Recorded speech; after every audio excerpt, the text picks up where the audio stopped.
அன்பான தேவ ஜனங்களுக்கு மேய்ப்பரு இரட்சகருமான இயேசு கிறிஸ்துவின் இனிய நாமத்தின் நல்வாழ்த்துகள். இன்றைய செய்தியில் உன் பாவங்களெல்லாம் சிலுவையிலே மன்னிக்கப்பட்டு விட்டது என்பதை குறிப்பதாகும். இயேசு கிறிஸ்து சிலுவைக்கு முன்னும் பின்னும் நிகழ்ந்த இல்லது நிகழப்போகிற எல்லா பாவங்களையும் சிலுவையிலே மன்னித்து விட்டார் என்று வேதம் சொல்லுகிறது. உலகத்தார் எல்லாருடைய பாவங்களும் சிலுவையிலே மன்னிக்கப்பட்டு விட்டது. அந்த பாவ நிவாரணத்தை பெற இயேசு கிறிஸ்து எனக்காகவும் இரத்தம் சிந்தினார் என்பதை நாம் விசுவாசிக்க வேண்டும். எப்பொழுது நாம் அந்த மாதிரியான விசுவாசத்தை கொள்ளுகிறோமோ, எப்பொழுது நாம் பாவம் செய்யும் பொழுது என் பாவங்கள் மன்னிக்கப்பட்டு விட்டன என்பதை நாம் விசுவாசிக்கிறோமோ, அப்பொழுது உங்களுக்கு அந்த சிலுவையில் நடந்த பலியானது உங்களுக்கு சொந்தமாகி உங்களுக்கு பாவ நிவாரணம் வருகிறது.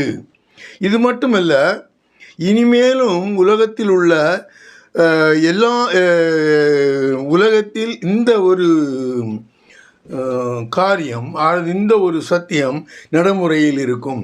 இது இன்றோடு நின்று போவதில்லை. இனிமேலும் வரக்கூடிய காலங்களிலும் இதே சத்தியம் நடைமுறையில் இருக்கும் என்று வேதம் சொல்லுகிறது. விசுவாசிக்கிறவன் மன்னிப்படைவான் என்ற ஒரு சத்தியம் இதன் பின்னால் நமக்கு வெளிப்படுகிறது. இதை விசுவாசிக்கும் அத்தனை பேருக்கும் பாவங்கள் சிலுவையில் மன்னிக்கப்பட்டு விட்டன என்று நாம் சொல்லும் பொழுது, யாரெல்லாம், அதாவது யாருக்கெல்லாம் இந்த சத்தியம் பொருந்தும் அல்லது யாருடைய பாவங்கள் எல்லாம் சிலுவையில் மன்னிக்கப்பட்டு விட்டன என்பதை நாம் வேத வசனங்களின் மூலமாக தியானிக்கலாம். ரோமர் 3:23-26 வரை வாசிப்பீர்களேயானால், எல்லாரும் பாவம் செய்து தெய்வ மகிமையற்றவர்களாகி இலவசமாய் அவருடைய கிருபையினாலே கிறிஸ்து இயேசுவில் உள்ள மீட்பை கொண்டு நீதிமான்கள் ஆக்கப்படுகிறார்கள்.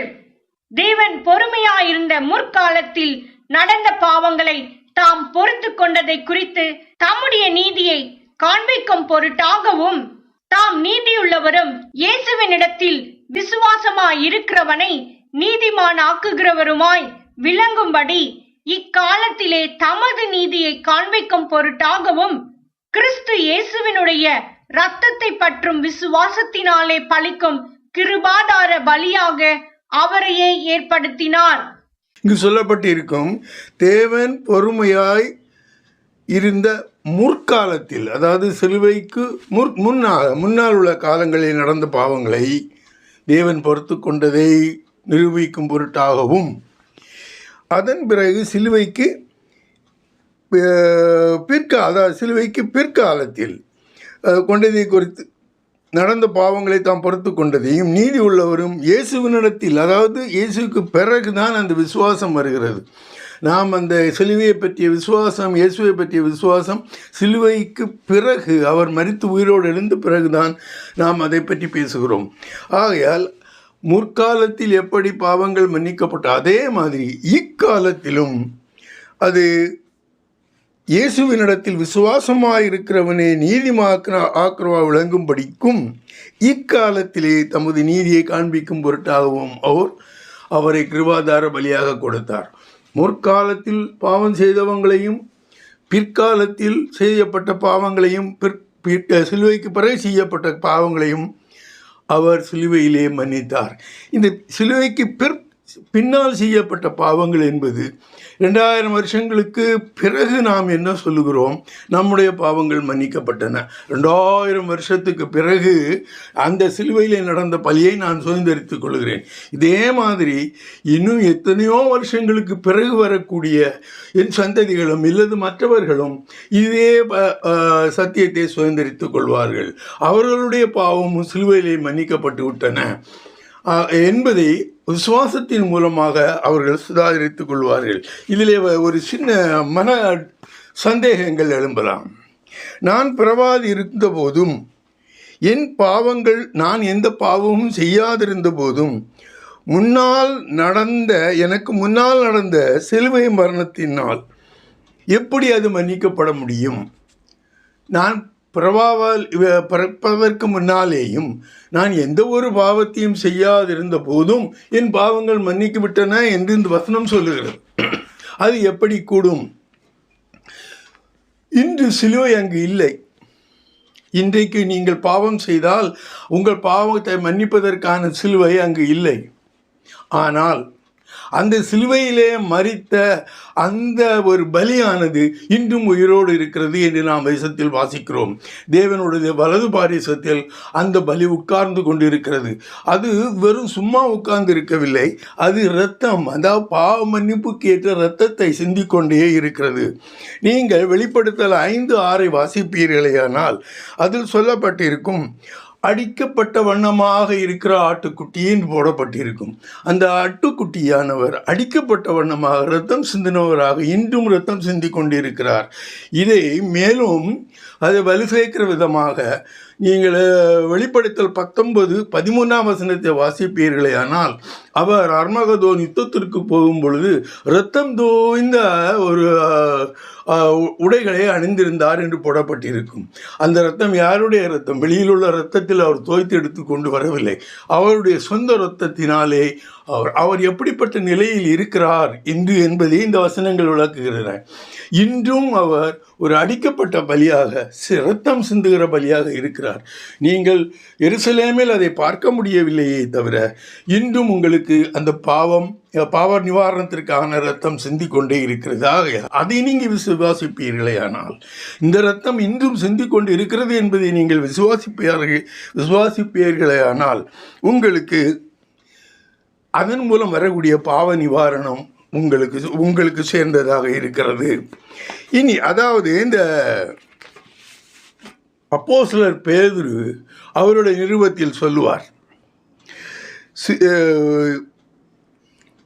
இந்த சத்தியத்தை, அதாவது சிலுவைக்கு முன்னும் சிலுவைக்கு பின்னும் எந்த காலத்திலும் விசுவாசிப்பவர்களுடைய பாவங்கள் மன்னிக்கப்படும் எந்த சத்தியத்தை அறியாது இருக்கிறவன் குருடனாக இருக்கிறான் என்று சொல்லுவார். 2 பேதுரு 1:9 வாசிப்பீர்களேயானால், இவைகள் இல்லாதவன் எவனோ அவன் முன் செய்த பாவங்கள் அற தான் சுத்திகரிக்கப்பட்டதை மறந்து கண் சொருகி போன குருடனாயிருக்கிறான். இதில் போடப்பட்டிருக்கும் இவைகள் இல்லாதவன். அந்த இவைகள் என்பதை பற்றி நாம் விரிவாக பார்க்கலாம். இவைகள் இல்லாதவன் எவனோ அவன் முன் செய்த பாவங்களில் இருந்து அவன் சுத்திகரிக்கப்பட்டு விட்டதை அறியாதவனாக இருக்கிறான். அநேகர் அப்படித்தான் இருக்கிறோம். நம்முடைய பாவங்கள் மன்னிக்கப்பட்டு விட்டது, அதை எடுத்துக்கொள்வதற்கு நம்முடைய விசுவாசம் இல்லாததினால் நாம் கஷ்டப்படுகிறோமே தவிர, தேவன் அவருடைய காரியத்தை சிலுவையிலே செய்து முடித்து விட்டார். அவர் எதற்காக வந்தார்? பாவங்களை மன்னிப்பதற்காக வந்தார். பாவங்களை அவர் மரித்த அந்த AD 3 உள்ளவர்களுக்காக மட்டுமல்ல, இருக்கும் உலக ஜனங்கள் அத்தனை பேருக்கும், அத்தனை சதா காலங்களிலும் உள்ள பாவங்களை மன்னிப்பதற்காக அவர் வந்தார். அவர் தேவன். இனி அந்த இவைகள் என்று சொல்லப்பட்டு இருக்கக்கூடியவைகள் நீங்கள் மேற்கொண்டு அதை வாசிப்பீர்களே ஆனால் உங்களுக்கு அது தெரிய வரும். அவை எதுவை குறிக்கிறது என்றால், விசுவாசம், தைரியம், ஞானம், இச்சையடக்கம், பொறுமை, தேவபக்தி, சகோதர சிநேகம், அன்பு. இதில் குறிப்பாக விசுவாசமும் அன்பும், தேவனிடம் அன்பாக இருப்பவர்களாக, அவரை விசுவாசிக்கிறவர்களாக நீங்கள் இருப்பீர்களேயானால், அவர் சிலுவையிலே செய்த தியாகம் உங்களுக்கு பலிக்கும். அவர் செய்த அந்த பாவ நிவாரணம் அது உங்களுக்கும் வரும். ஆகையால் இனி ஒரு இயேசு உங்களுக்காக பலியாக வேண்டிய தேவையில்லை. உங்கள் பாவங்கள் ஆல்ரெடியும் மன்னிக்கப்பட்டு விட்டன. இனி வரக்கூடிய சந்ததிகளுடைய பாவங்களும் மன்னிக்கப்பட்டு விட்டது. ஒன்றே ஒன்று செய்ய வேண்டும், என் பாவம் மன்னிக்கப்பட்டது என்பதை அவர்கள் விசுவாசிக்க வேண்டும். இனி சிலுவையில் மரித்தவர் உயிரோடு எழுந்து பிதாவின் வலது பார்சத்தில் உட்கார்ந்து நமக்காக, அதாவது விசுவாசிப்பவர்களுக்காக பரிந்து பேசிக்கொண்டே இருக்கிறார். எல்லா பாவங்களையும் அக்கிரமங்களையும் மன்னித்து விட்டதினால் இனி அதை பற்றி அவர் நினைப்பதே இல்லை. எல்லாத்தையும் மன்னித்துட்டே போயிட்டார். இனி அந்த பாவத்தின் தன்மையை பற்றி அவர் நினைக்கிறதே கிடையாது. அவர் ஒரே பலியினாலே முக்காலத்து பாவங்களை மன்னித்து விட்டதினால் இனி பாவங்களுக்காக பலி செலுத்த தேவையில்லை. இந்த செலுத்தப்பட்ட பலியை விசுவாசித்தாலே போதும். இன்னொரு பலி இனி வர வேண்டியதே இல்லை. அவர் செலுத்திவிட்ட சேர்ந்த பலி ஒரு பூரண பலி. பூரண பலி என்று சொல்லும் பொழுது எந்த ஒரு காரியத்திற்காக அந்த பலி செலுத்தப்பட்டதோ அதற்காக இன்னொரு பலி செலுத்த வேண்டிய தேவையில்லை என்ற நிலை வரும் பொழுது அங்கு செலுத்தப்பட்ட பலி பூரண பலி என்று அர்த்தப்படுகிறது. எபிரேயர் 10:10-18 வரை வாசிப்பீர்களேயானால், இயேசு கிறிஸ்துவினுடைய சரீரம் ஒரே தரம் பலியிடப்பட்டதினாலே அந்த சித்தத்தின்படி நாம் பரிசுத்தமாக்கப்பட்டிருக்கிறோம். அன்றியும் எந்த ஆசாரியனும் நாடோறும் ஆராதனை செய்கிறவனாயும் பாவங்களை ஒரு காலம் நிவர்த்தி செய்யக்கூடாத ஒரேவித பலிகளை அநேக தரம் செலுத்தி வருகிறவனாயும் நிற்பான். இவரோ பாவங்களுக்காக ஒரே பலியை செலுத்தி என்றென்றைக்கும் தேவனுடைய வலது பாரிசத்தில் உட்கார்ந்து இனி தம்முடைய சத்துருக்களை தமது பாதப்படியாக்கி போடும் வரைக்கும் காத்து கொண்டிருக்கிறார். ஏனெனில் பரிசுத்தமாக்கப்படுகிறவர்களை ஒரே பலியினாலே இவர் என்றென்றைக்கும் பூரணப்படுத்தி இருக்கிறார். இதை குறித்து பரிசுத்த ஆவியானவரும் நமக்கு சாட்சி சொல்லுகிறார்.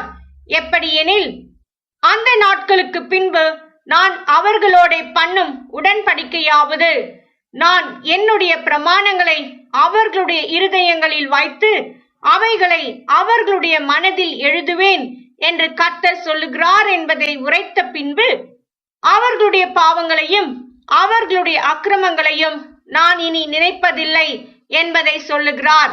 இவைகள் மன்னிக்கப்பட்டதுண்டானால் இனி பாவத்தின் நிமித்தம் பலி செலுத்தப்படுவதில்லையே.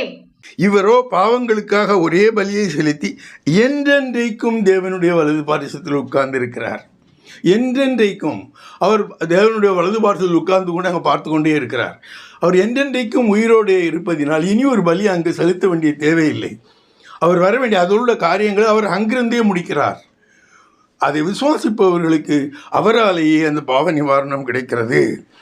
இனி தம்முடைய சத்துருக்களை அது அவர் வரக்கூடிய எதற்காக தயாராகி கொண்டிருக்கிறார் என்பதை சொல்லப்படுகிறார். அர்மகதோ யுத்தத்திலே தனது எதிரிகளை முறியடிப்பதற்காக அவர் தயாராகி கொண்டிருக்கிறார். இன்னும் ஒரு வாசகம் சொல்லப்பட்டிருக்கும், என்றென்றைக்கும் பூரணப்படுத்தி இருக்கிறார். அவர் ஒரு பூரணமான ஒரு காரியத்தை செய்திருக்கிறார். அறகுற பலியாக அங்கே செய்துவிட்டு போகவில்லை. முற்காலத்தில் நடந்த பலிகள் அப்படித்தான் இருந்தது. ஒரு தடவை செய்த பலிக்கு இன்னொரு தடவை அடுத்த வருஷம் இன்னொரு பலி செலுத்த வேண்டும், அல்லது இன்னொரு பலி செலுத்தணும். இது அப்படி அல்ல. ஒரு தடவை அவர் பூரணமான பலியை செலுத்தியிருப்பதினால், அல்லது ஒரு பலியை செலுத்தி அதை பூரணப்படுத்தியிருப்பதினால் அந்த காரியத்திற்காக இனி ஒரு பலி செலுத்த வேண்டிய தேவையே இல்லை. இங்கே அவர்களுடைய என்று வருகிறது, விசுவாசிகளுடைய என்று நாம் எடுத்துக்கொள்ள வேண்டும். இவைகள் மன்னிக்கப்பட்டதுண்டானால் இனி பாவம் செலுத்த பலி தேவையில்லை. அதுதான் இப்பொழுது நடக்கிறது. இது வருங்கால பாவங்கள் மன்னிக்கப்பட்டதினால், அதாவது இவைகள் மன்னிக்கப்பட்டதுண்டானால், இந்த பாவங்கள் வருங்காலத்தில் வரக்கூடிய பாவங்களும் இங்கு மன்னிக்கப்பட்டு விட்டதினால் இனி எந்த ஒரு பலியும் தேவையில்லை. இது ஒரு குரூட் எக்ஸாம்பிள் சொல்லலாம். 1950 அரசியல் திட்டம், அதாவது அரசியல் இது பிரமாணம் எழுதப்பட்டது, சட்டங்கள் எழுதப்பட்டது. இனி அந்த அரசியலமைப்பு சட்டம் 1950 எழுதப்பட்டாலும் இன்று வரை அது நிலுவையில் இருக்கிறது, இன்னும் நிலுவையில் இருக்கும்.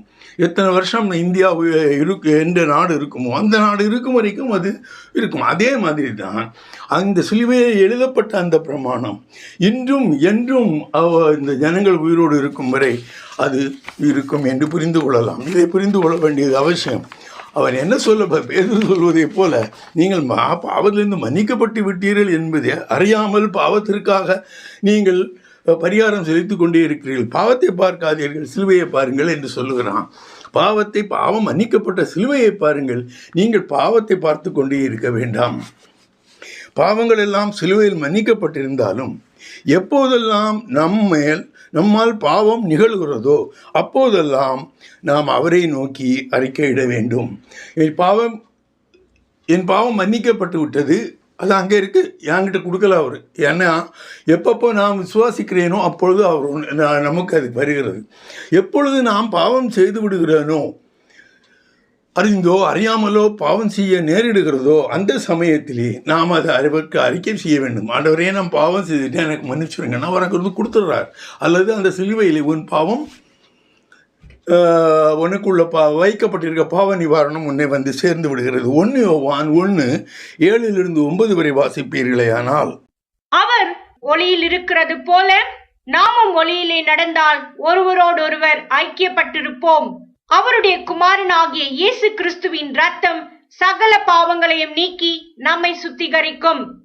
நமக்கு பாவமில்லை என்போமானால் நம்மை நாமே வஞ்சிக்கிறவர்களாயிருப்போம், சத்தியம் நமக்குள் இராது. நம்முடைய பாவங்களை நாம் அறிக்கையிட்டால் பாவங்களை நமக்கு மன்னித்து எல்லா அநியாயத்தையும் நீக்கி நம்மை சுத்திகரிப்பதற்கு அவர் உண்மையும் நீதியும் உள்ளவராயிருக்கிறார். அது போடப்பட்டிருக்கும். அதாவது பாவங்களை நாம் அறிக்கையிட்டால் பாவங்களை நமக்கு மன்னித்து எல்லா அநியாயத்தையும் நீக்கி நம்மை சுத்திகரிப்பது அவர் உண்மையும் நீதியும் உள்ளவராக இருக்கிறார். அவர் அதில் இருந்து பின்வாங்குவதே இல்லை. ஒரு தடவை ஒருவருக்கு ஒரு காரியம் செய்துவிட்டால் அதை எல்லாருக்கும் செய்கிறார். அது யாராக இருந்தாலும் சரி. அவரை விசுவாசிப்பவர்கள் இதிலிருந்து ஒன்று தெளிவாக தெரிகிறது. அவரை விசுவாசிக்காத எந்த ஒரு ஜனத்துக்கும், இயேசு கிறிஸ்துவை ஏற்றுக்கொள்ளாத எந்த ஒரு ஜனத்திற்கும் பாவ மன்னிப்பு கிடைப்பதில்லை. பாவ மன்னிப்பு இல்லாதவர்கள் எங்கு சொல்வார்கள் என்பது உங்களுக்கு தெரியும். இனி சாத்தானின் பிடியிலிருந்து உலக ஜனங்கள் இனிவரும் காலங்களில் கூட உலகம் முடிவு பரியந்தம் சாத்தானின் பிடியிலிருந்து விடுதலையாக்கினார். அது மட்டுமல்ல, பாவத்தை மன்னித்து விட்டார் என்று சொல்வது மட்டுமல்ல, பாவங்கள் மன்னிக்கப்பட்டதானால் நீங்கள் சாத்தானிடமிருந்து விடுதலையாக்கி விட்டீர்கள். அவனால் உங்களுக்கு ஒன்றும் செய்ய முடியாது. அவன் பிடியில் இல்லை, அவன் அதிகாரத்துக்குள் நீங்கள் இல்லை. எபிரேயர் 2:14-15 சொல்லுகிறது, ஆதலால் பிள்ளைகள் மாம்சத்தையும் இரத்தத்தையும் உடையவர்களாயிருக்க அவரும் அவர்களைப் போல மாம்சத்தையும் இரத்தத்தையும் உடையவரானார். மரணத்துக்கு அதிகாரியாகிய பிசாசானவனை தமது மரணத்தினாலே அழிக்கும்படிக்கும் ஜீவ காலமெல்லாம் மரண பயத்தினாலே அடிமைத்தனத்திற்குள்ளானவர்கள் யாவரையும் விடுதலை பண்ணும்படிக்கும் அப்படியானார்.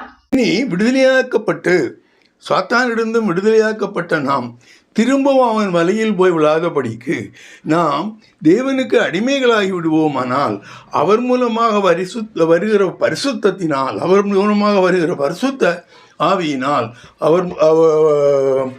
பரிசுத்த ஆவியினாலும் அவருடைய வழிநடத்தினாலும் நாம் பரிசுத்தமாக்கப்படுவதனால் நமக்கு நித்திய ஜீவன் நமக்கு அங்கு வைக்கப்பட்டிருக்கிறது. ரோமர் 6:17-23 வரை வாசிப்பீர்களேயானால், முன்னே நீங்கள் பாவத்திற்கு அடிமைகளாய் இருந்தும் இப்பொழுது உங்களுக்கு ஒப்புவிக்கப்பட்ட உபதேச சட்டத்திற்கு நீங்கள் மனப்பூர்வமாய் கீழ்ப்பணிந்ததினாலே தேவனுக்கு ஸ்தோத்திரம். பாவத்தினின்று நீங்கள் விடுதலையாக்கப்பட்டு நீதிக்கு அடிமைகளானீர்கள். உங்கள் மாம்ச பலவீனத்தின் நிமித்தம் மனுஷர் பேசுகிற பிரகாரமாய் பேசுகிறேன். அக்கிரமத்தை நடப்பிக்கும்படி முன்னே நீங்கள் உங்கள் அவயங்களை அசுத்தத்திற்கும் அக்கிரமத்திற்கும் அடிமைகளாக ஒப்புக் கொடுத்தது போல இப்பொழுது பரிசுத்தமானதை நடப்பிக்கும்படி உங்கள் அவயங்களை நீதிக்கு அடிமைகளாக ஒப்புக்கொடுங்கள். பாவத்திற்கு நீங்கள் அடிமைகளாயிருந்த காலத்தில் நீதிக்கு நீங்கினவர்களாயிருந்தீர்கள். இப்பொழுது உங்களுக்கு வெட்கமாக தோன்றுகிற காரியங்களினாலே அக்காலத்தில் உங்களுக்கு என்ன பலன் கிடைத்தது? அவைகளின் முடிவு மரணமே. இப்பொழுது நீங்கள் பாவத்தினின்று விடுதலையாக்கப்பட்டு தேவனுக்கு அடிமைகளானதினால் பரிசுத்தமாகுதல் உங்களுக்கு கிடைக்கும் பலன் முடிவோ நித்திய ஜீவன். பாவத்தின் சம்பளம் மரணம், தேவனுடைய கிருபை வரமோ நம்முடைய கர்த்தராகிய இயேசு கிறிஸ்துவினால் உண்டான நித்திய ஜீவன். இவைகளெல்லாம் நமக்கு சாதகமாக தேவன் ஏன் செய்தார்? எல்லா காரியங்களையும் தேவனே செய்திருக்கிறார். ஒருவர் உட்கார்ந்து கொண்டு இவ்வளவோ ஜனங்கள் இந்த உலகத்திலே நிறைந்திருக்கிறார்கள், அத்தனைக்காகவும் அவர் இவைகளை ஆர்கனைஸ் பண்ணுகிறார், செய்கிறார். ஏன் இதில் அவர் ஈடுபட்டு இதை செய்து கொண்டிருக்கிறார் என்றார், தான் சிருஷ்டிக்கப்பட்ட மனிதன் மேல் அவர் அன்பாக இருக்கிறார். நாம் இருக்கிறோமோ இல்லையோ அது ரெண்டாவது, அவருடைய அன்பு பொழிந்து கொண்டே இருக்கிறது. ரோமர் 5:5-8 வரை வாசிப்பீர்களேயானால், மேலும் நமக்கு அருளப்பட்ட பரிசுத்த ஆவியினாலே தேவ அன்பு நம்முடைய இருதயங்களில் ஊற்றப்பட்டிருக்கிறபடியால் அந்த நம்பிக்கை நம்மை வெட்கப்படுத்தாது. அன்றியும் நாம் பலனற்றவர்களாய் இருக்கும் போதே குறித்த காலத்தில் கிறிஸ்து அக்கிரமக்காரருக்காக மரித்தார். நீதிமானுக்காக ஒருவன் மரிக்கிறது அரிது, நல்லவனுக்காக ஒருவேளை ஒருவன் மரிக்க துணிவான். நாம் பாவிகளாய் இருக்கையில் கிறிஸ்து நமக்காக மரித்ததினாலே தேவன் நம்மேல் வைத்த தமது அன்பை விளங்க பண்ணுகிறார். தேவன் அன்பாகவே இருக்கிறார், அதனால் இந்த காரியங்களை செய்கிறார். இனி 2020 வருஷங்களுக்கு முன்னாலேயே நமக்காக சிலுவையிலே அருளப்பட்ட பாவ மன்னிப்பு இப்பொழுது இருப்பவர்களுக்கும் இனிமேல் பூமியில் வருகிறவர்களுக்கும் வரப்போகிறவர்களுக்கும் அவருடைய பலியையும் அவர் கொடுத்த மீட்பையும் விசுவாசிப்பவர்களுக்கு சொந்தமாக கிடைக்கிறது என்பது சத்தியம். இதற்கு முதலாவது நமக்கு தேவைப்பட்டது என்னது? விசுவாசம். எப்படிப்பட்ட விசுவாசம் உங்களுக்கு இருக்க வேண்டும்? நீங்கள் விசுவாசித்து அந்த பாவம் மன்னிப்பை நீங்கள் பெற்றுக்கொண்டீர்களேயானால் நீங்கள் இரட்சிப்புக்கு ஏதுவானவர்களாக இருக்கிறீர்கள். ஆகையால் நீங்கள் கொண்டிருக்கும் இந்த விசுவாசம் இரட்சிப்புக்கு ஏதுவான விசுவாசம், இரட்சிப்புக்கு ஏற்ற விசுவாசம். அந்த விசுவாசம் உங்களை இரட்சிப்புக்கு ஏதுவாக வழிநடத்துகிறது. 1 கொரிந்தியர் 15:2-5 வரை வாசிப்பீர்களேயானால், நான் உங்களுக்கு பிரசங்கித்த பிரகாரமாய் நீங்கள் அதை கை கொண்டிருந்தால் அதனாலே நீங்கள் ரட்சிக்கப்படுவீர்கள். மற்றபடி உங்கள் விசுவாசம் விருதாவாய் இருக்குமே. நான் அடைந்ததும் உங்களுக்கு பிரதானமாக ஒப்புவித்ததும் என்னவென்றால், கிறிஸ்துவானவர் வேத வாக்கியங்களின்படி நமது பாவங்களுக்காக மரித்து அடக்கம் பண்ணப்பட்டு வேத வாக்கியங்களின்படி 3ஆம் நாளில் உயிர்த்தெழுந்து கேபாவுக்கும் பின்பு 12 தரிசனமானார்.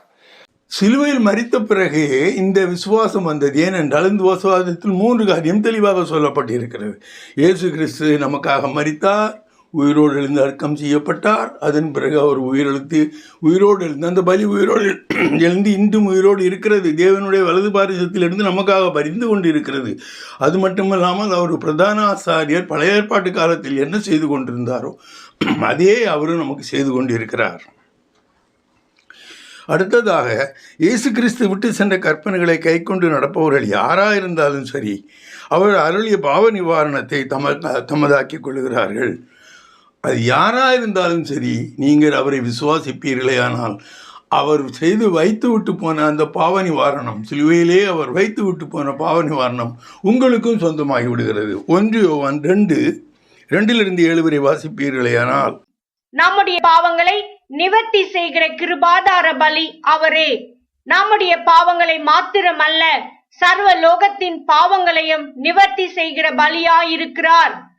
அவருடைய கற்பனைகளை நாம் கை கொள்ளுகிறவர்களானால் அவரை அறிந்திருக்கிறோம் என்பதை அதனால் அறிவோம்.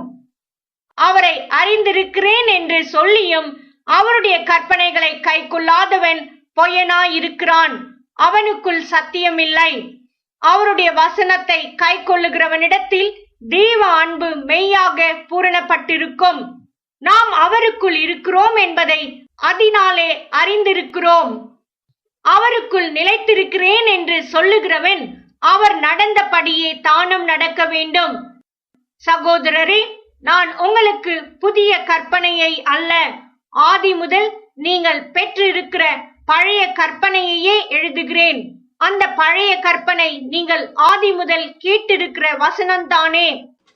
நீங்கள் இயேசுவை தேவனை அறிவுகிறீர்கள் என்று நாம் எதை வைத்து சொல்ல முடியும் என்றால், அவருடைய கற்பனைகளை அல்லது அவருடைய கட்டளைகளை நாம் கை கொண்டு நடக்க ஆரம்பிக்கும் பொழுது நாம் அந்த கட்டளைகளுக்கு சொந்தமானவரை நாம் விசுவாசிக்கிறோம் அல்லது அன்பு செய்கிறோம் என்று அர்த்தமாகிறது என்று இங்கு சொல்லப்பட்டிருக்கிறது. இனி விசுவாசிகளாகிய நாம் எப்படிப்பட்ட நிலையில் இருக்கிறோம் என்று சொல்லி, இன்னும் அப்படிப்பட்டவர்களாக எப்படிப்பட்டவர்களாக இருக்க வேண்டும் என்பதை தன் நிருபத்தின் மூலமாக விளக்குகிறார் யோவான். 1 யோவான் 2:12-17 வரை வாசிப்பீர்களேயானால், பிள்ளைகளே, அவருடைய நாமத்தின் நிமித்தம் உங்கள் பாவங்கள் மன்னிக்கப்பட்டிருக்கிறதினால் உங்களுக்கு எழுதுகிறேன். பிதாக்களே, ஆதி முதல் இருக்கிறவரை நீங்கள் அறிந்திருக்கிறதினால் உங்களுக்கு எழுதுகிறேன். வாலிபரே, பொல்லாங்கனை நீங்கள் ஜெயித்ததினால் உங்களுக்கு எழுதுகிறேன். பிள்ளைகளே, நீங்கள் பிதாவை அறிந்திருக்கிறதினால் உங்களுக்கு எழுதுகிறேன். பிதாக்களே, ஆதி முதல் இருக்கிற வரை நீங்கள் அறிந்திருக்கிறதினால் உங்களுக்கு எழுதுகிறேன். வாலிபரே, நீங்கள் பலவான்களாய் இருக்கிறதினாலும் தீவ வசனம் உங்களில் நிலைத்திருக்கிறதினாலும் நீங்கள் பொல்லாங்கனை ஜெயித்ததினாலும் உங்களுக்கு எழுதுகிறேன். உலகத்திலும் உலகத்தில் உள்ளவைகளிலும் அன்பு கூறாதிருங்கள். ஒருவன் உலகத்தில் அன்பு கூர்ந்தால் அவனிடத்தில் பிதாவின் அன்பில்லை. ஏனெனில் மாம்சத்தின் இச்சையும் கண்களின் இச்சையும் ஜீவனத்தின் பெருமையும் ஆகிய உலகத்தில் உள்ளவைகள் எல்லாம் பிதாவினால் உண்டானவைகள் அல்ல, அவைகள் உலகத்தினால் உண்டானவைகள். உலகமும் அதன் இச்சையும் ஒழிந்து போம். தேவனுடைய சித்தத்தின்படி செய்கிறவனோ என்றென்றைக்கும் நிலைத்திருப்பான். அவர் முதல் வசனத்திலேயே என்ன எழுதுகிறார் பாருங்கள். உங்கள் பாவங்கள் மன்னிக்கப்பட்டிருக்கிறதினால் உங்களுக்கு எழுதுகிறேன். அவருக்கு என்ன தெரியும்? நம் பாவங்கள் மன்னிக்கப்பட்டது என்று. யார் யாருக்கு பாவம் மன்னிக்கப்பட்டிருந்தோ அவர்களுக்கு அவர் எழுதியிருக்கிறது சொந்தமாகிறது. ஆகையினால் அவர் என்ன சொல்லுகிறார்? உங்கள் பாவம் மன்னிக்கப்பட்டு விட்டது, ஆகையால் நான் உங்களுக்கு எழுதுகிறேன். பாவங்கள் மன்னிக்கப்படாவிட்டால் அந்த பாவியாக இருப்பீர்களே, ஆனால் இந்த லெட்டருக்கும் உங்களுக்கு சம்பந்தம் இல்லை. நீங்கள் பொல்லாங்கனை நீங்கள் ஜெயித்ததினால் உங்களுக்கு எழுதுகிறேன். இந்த அவருடைய அந்த சத்தியத்தின் படி நீங்கள் விசுவாசித்து தேவனிடம் இருந்து அந்த பாவ நிவாரணத்தை பெறுவீர்களே, ஆனால் சாத்தானுக்கு உங்கள் மேல் எந்த அதிகாரமும் இல்லை, நீங்கள் சாத்தானை செய்து விட்டீர்கள். அதை நான் அவர் இங்கு சொல்லுகிறார். பொல்லாங்கனை நீங்கள் ஜெயித்ததினால் நான் உங்களுக்கு எழுதுகிறேன்.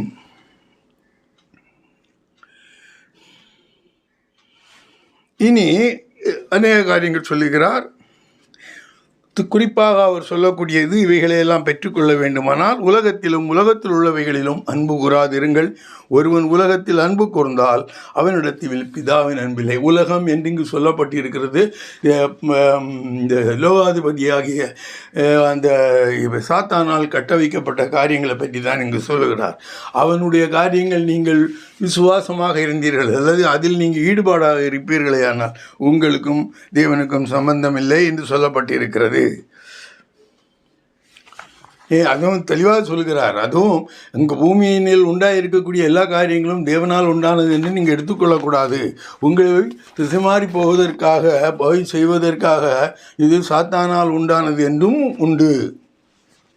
ஆனால் இந்த மாதிரியான காரியங்கள் ஒளிந்து போகும் என்றும் அவர் சொல்லுகிறார். அவனுடைய தேவ சித்தப்படி செய்கிறவனே என்றென்றைக்கு நினைத்திருப்பானே தவிர, அவனுடைய ஒரு காரியம் என்ன என்றால், அவன் சில காரியங்களை உலகத்தில் ஏற்படுத்துவான். அதை விசுவாசிக்க அது மூழ்கி போகும்போது, அவனுக்கு தேவைப்படும் போது அதை அழித்து விட்டு அவன் அதை பற்றி கவலைப்படாமலும் அதில் ஆசை கொண்டு அல்லது அதை விசுவாசித்திருப்பவர்களை கொண்டு அவன் கவனிக்காமலும் அவனுடைய காரியத்திலே போய்விடுவான். அவன் மிகவும் ஒரு தற்படியனாகவும் அல்லது அவன் சுயநலக்காரனாகவும் இருக்கிறான். இனி கர்த்தராகிய இயேசு கிறிஸ்துவை அறிகிற அறிவை இல்லாதவன் அவருடைய பாவங்கள் மன்னிக்கப்பட்டு விட்டதை அறியாதிருக்கிறான். இதை பற்றி நாம் முன்பும் பேசினோம், இன்னொரு தடவையும் வருகிறது.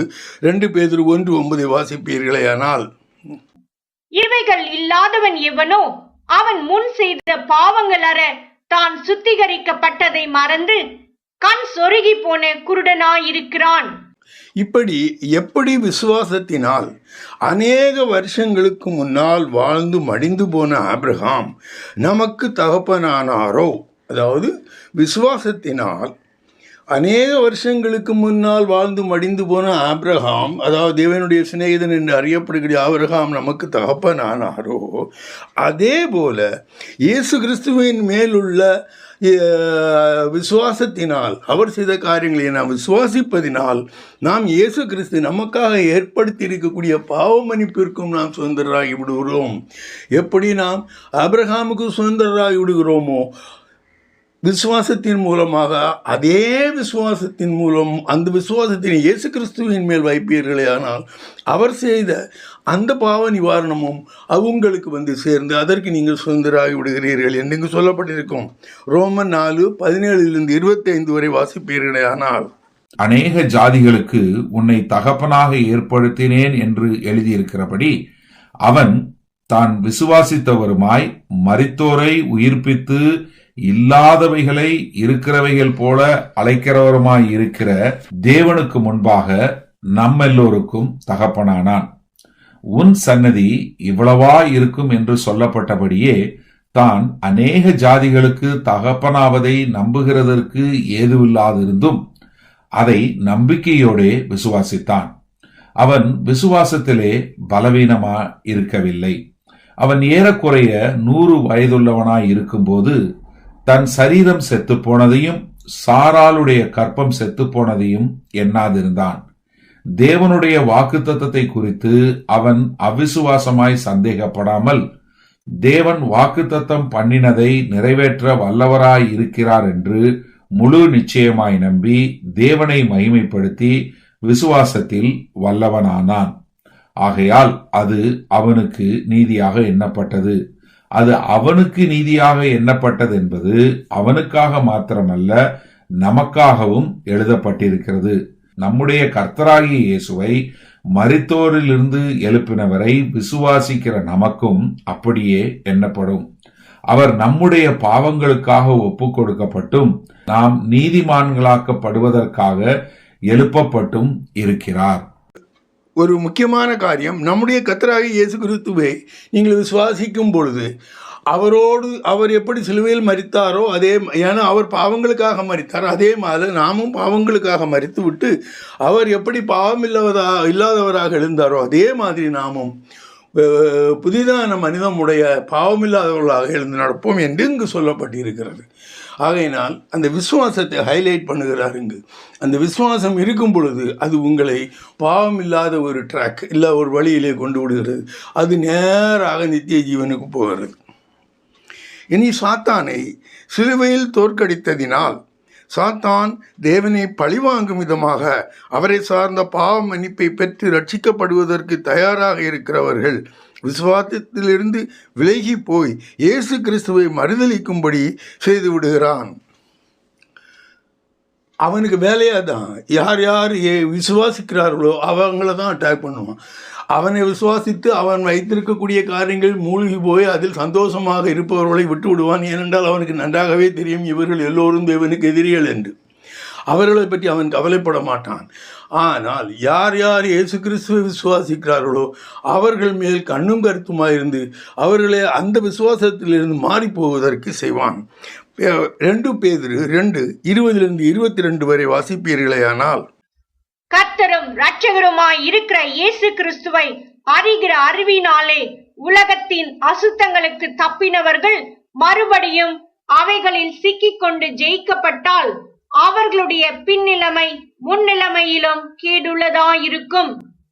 அவர்கள் நீதியின் மார்க்கத்தை அறிந்த பின்பு தங்களுக்கு ஒப்புவிக்கப்பட்ட பரிசுத்த கற்பனையை விட்டு விலகுவதை பார்க்கிலும் அதை அறியாதிருந்தார்களானால் அவர்களுக்கு நலமாயிருக்கும். நாய் தான் கக்கினதை தின்னவும் கழுவப்பட்ட பன்றி சேற்றிலே புரளவும் திரும்பினது என்று சொல்லப்பட்ட மெய்யான பழமொழியின் படியே அவர்களுக்கு சம்பவித்தது. இது என்ன சொல்லப்பட்டிருக்கிறது? ஒரு தடவை நீங்கள் விசுவாசித்து அவர் பின்னாலே போய் அந்த பாவ நிவாரணத்தை நீங்கள் பெற்றுக்கொண்ட பிறகு நீங்கள் பின்மாறி போனால் உங்களுடைய நிலைமை மிகவும் மோசமானதாக இருக்கும். தேவன் உங்களை கைவிட்டு விடுவார். நீங்கள் அதே சாத்தானும் அவன் என்ன நினைப்பான், ஒரு சின்ன காரியத்தினால் நீ தேவனையே விட்டு வந்தவன் என்னை மட்டும் விட்டு எப்படி இருப்பான் என்று உன்னை தண்டிப்பான் அவன். அந்த தண்டனை நீங்கள் சாத்தானிடமிருந்து பெற்றுக்கொள்வதை விட நீங்கள் தேவனையே தொடர்ந்து விசுவாசித்திருக்கலாம். இதை மனதில் கண்டிப்பாக வைத்து கொள்ள வேண்டும். எந்த காரணத்தை கொண்டும்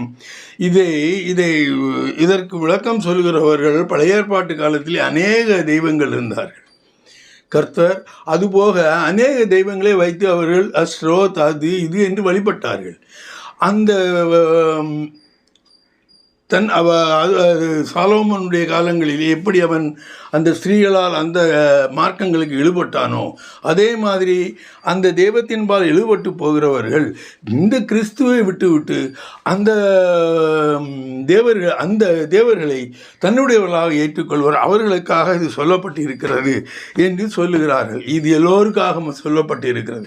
யார் தேவனுடைய குமாரனை விசுவாசிக்கும் பொழுது அவர் நமக்கு விட்டு சென்றிருக்கக்கூடிய காரியம் நமதாகி விடுகிறதோ அதிலிருந்து நம்ம விரித்து விட்டு அதை பறித்து கொள்ளுகிற நோக்கமாக சாத்தான் செயல்படுகிறான். இதை நாம் மனதில் வைத்து கொள்ள வேண்டும் என்று சொல்லப்பட்டிருக்கிறது. முடிப்பதற்கு முன்னால் நம்முடைய பாவங்கள் எல்லாம் சிலுவையிலே மன்னிக்கப்பட்டு விட்டது என்பதை நீங்கள் உணர்ந்து கொள்ள வேண்டும்.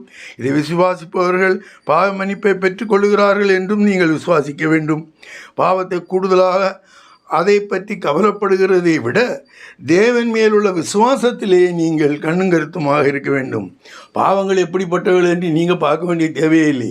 உங்களை அறியாமல் பாவம் செய்து விட்டீர்கள், அதை விட்டு விடுங்கள். அதை நீங்கள் அறிக்கை செய்யுங்கள். அறிக்கை செய்யும் பொழுது ஆண்டவர் தேவனாகிய அந்த கர்த்தர் இயேசு கிறிஸ்து அதை கையில் எடுத்துக்கொள்கிறார். அது உங்களுக்கு உங்கள் விசுவாசத்தின் அடிப்படையில் மன்னித்து விடுகிறார். நீங்கள் உறுதியான விசுவாசிகள் ஆகும்போது தேவன் உங்கள் பாவங்களை மன்னிக்க வல்லவராக இருக்கிறார். உங்களிடமிருந்து அதான் எதிர்பார்க்கிறார். நீ என்னை விசுவாசி, நான் உனக்கு எல்லாம் தருகிறேன். எல்லாம் தருகிறேன்னு இல்லை, தந்துட்டு போயிட்டார். குணமானியர்கள், ரட்சிப்படைந்தீர்கள் என்று தான் சொல்லப்பட்டிருக்கிறது. எபேசியர் 4:1 என்ன அக்கிரங்களையும் எல்லாம் மன்னித்து விட்டார். மன்னித்து விட்டு அதை மன்னித்தல் அவர் முதல்ல செய்துட்டார். ஆனால் உங்களை அதை எடுத்துக்கொள்வதற்காக அவர் அழைக்கிறார். அன்பான பிதாவை, மேய்ப்பர் இரட்சகருமான இயேசு கிறிஸ்துவை, அன்றாடம் வழி நடத்தும் ஆவியானவரே, இன்றும் ஒவ்வொரு விசுவாசியும் தன்னுடைய விசுவாசத்தின் மூலமாக அவன் எதை பெற்றுக்கொள்கிறான் என்பதை அவன் உணர்ந்து கொள்ளவும், அவனுக்காக தேவன் சிலுவையிலே வைத்து சென்றவைகள் எதை என்பதை அவன் தெரிந்து கொள்வதற்கும், அதிலிருந்து மாறாமல் அவரையே விசுவாசித்து அவைகளை பெற்றுக்கொள்ள வேண்டும். இது சதா காலத்தில் நடக்கக்கூடிய காரியம் என்பதும் உங்கள் பிள்ளைகளுக்கு சொன்னேன். அவர்கள் இதை அறிந்து கொள்ளுமாக நீர் செய்வதற்காக கோடான நன்றி. அன்பான பிதாவே, ஆமேன்.